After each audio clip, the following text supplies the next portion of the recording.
What's going on, guys? Welcome back to another video on the channel. Today I got for you guys my Elite custom controller and camera settings for you guys. Some of you guys have been asking for it, so I thought I'd put out a quick and simple video. It's nothing out of the ordinary, but let's just get into it.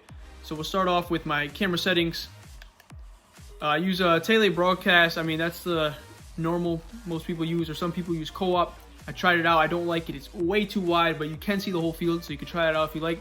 But I use tele broadcast, and I make the camera settings custom. This is what I do. Camera height 12, camera zoom 8. I tried this out. I used to have it on 1010, didn't even like adjust it, but I tried these out and it made the field a little bit bigger, but not too far out, because I like to do quick dribbling, little skills, so I like to be a little bit closer to the pitch and have a better look on the ball and my players.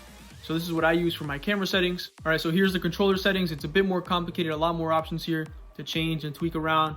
So starting off with the FIFA Trainer, that is hidden. Obviously, we don't need that. Time finishing, I keep it on because I like to do time finishing, voice crack here and there. But you can turn it off, because when you do spam the shot button, say if like it's a 50-50 on the goal line, you're spamming the shot button, the time finishing will trigger. It'll be a red time finish, and your shot won't even go 2 inches in front of you. You'll somehow miss even if you're on the goal line. So if you want to turn it off if you don't use it. I keep it on because I use it.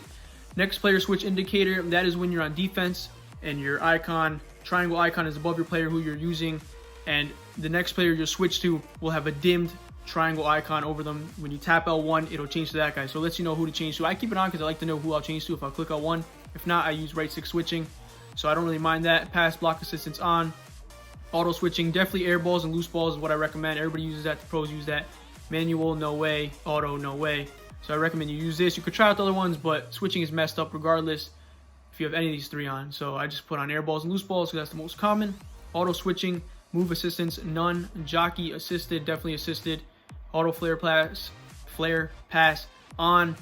Turn it off if you want. I keep it on. I mean, it only happens in the appropriate situations, as it says. Sometimes it doesn't, but I keep it on. I haven't really noticed it. Auto clearances on, because sometimes you can be on the goal line with your center back to clear out a ball. You'll be spamming circle X to clear out the ball, and they won't, or something will be a delay, but this will automatically clear it out for you when you're in those situations. Auto shots on. I haven't really noticed that, but I keep it on, I guess. Player lock on. That's when you can push down the L1 and R1 and lock into a player, and then make your own run for you and have that pass play to that player that you're locked on to. And contextual agile dribbling, I keep that on. Some people turn this off.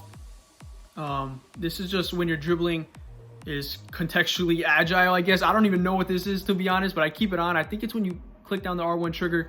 I have this on though. These are just my settings that I want to show you guys. I don't know too much about every single one of these. Assisted headers, some people have this on. I turned it off earlier in the year because I realized when I started to head the ball, like an outside back or a midfielder, say you're going to head the ball to a midfielder, I'm pointing the analog stick in that area and it's going to like my outside back. So I turned it off. That way it'll be sort of manual. Wherever I point, it'll go to. So I've been liking it better. I mean, sometimes it's not the best, but I'd rather have it manual. So that's what I do. Right sticking, player relative, definitely player relative, not ball relative, because this means that you're switching based on where the ball is and not based on what player you are to the left or right of you that you want to pick. So definitely player relative. Ground pass assisted, through ball assistance, assisted, so many assisted words.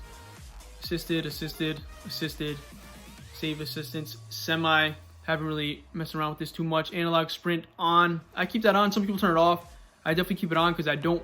This is like when the more you hold down the left stick, the faster your player will sprint. I mean, I like to do that because sometimes I want to sprint, but I don't want to fully sprint all the time. So definitely keep that on to make it a bit more realistic and not just sprint or walk, sprint or walk.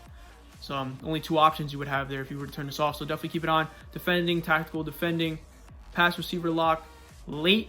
I keep that on late because I saw one of the pros do this, but I don't really notice too much with this early or late. I definitely just keep it on late. I think that's the default anyway. And that's really it for the controller and the camera settings.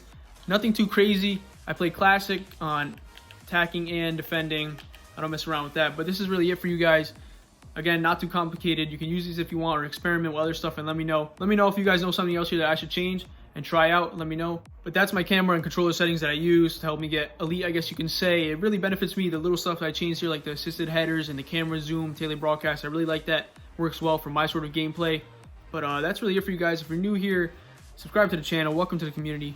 Welcome to the channel. And if you enjoyed this video, like it up. Follow my Twitch stream, link in the description below. We will be streaming our Foot Champs games this weekend. for the team of the season. So it's going to be hype. We're going to try and clutch that elite. Definitely, hopefully we can get higher, elite 2, elite 1 for the big weekend, boys. Other than that, take care.